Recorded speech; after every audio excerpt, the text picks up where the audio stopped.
Hello everyone. Now from the school education itself, each and everyone know about the ecosystem. And that is why I am going to give a brief introduction about these ecosystems, the components of ecosystems and some of the examples. So ecosystems is a group of or community composed of living and non-living things and their interaction with each other. So that is divided or classified in two parts. One is biotic components and another is abiotic components. So biotic components are producers, consumers and decomposers.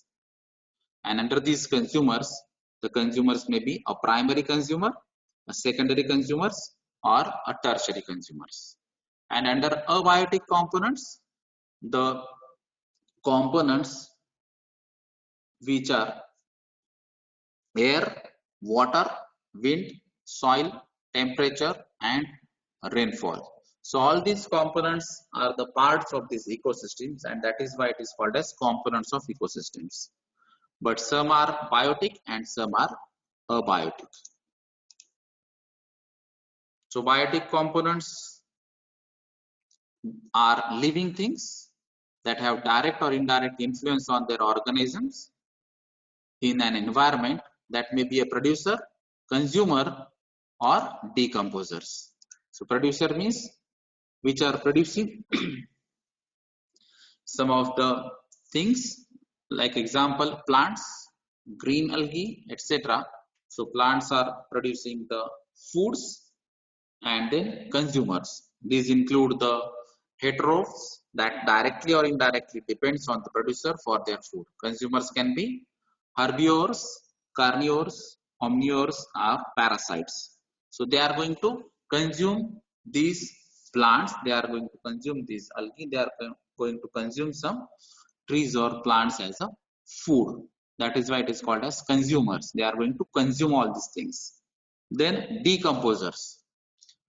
These includes saprophytes which acts on dead matter and decay them for their nutrition. So it is a natural process that some of the bacteria which are consuming these types of waste or dead matters, and these organic matter is going to convert into the carbon dioxide.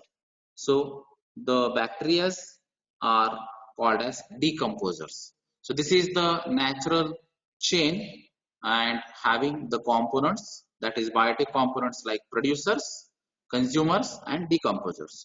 So they are having their function like producing the food, consuming the food and decomposing these dead matters. Then another part is abiotic components. So we already discussed, they are non-living things like air, water, soil, rain, temperature, etc. But they are directly or indirectly affect on these biotic components also. So this is the simple diagram where you can understand what exactly the food chain is. So this food chain shows how organisms are linked to each other through the food. So here you can observe this is the sunlight which is present in the nature.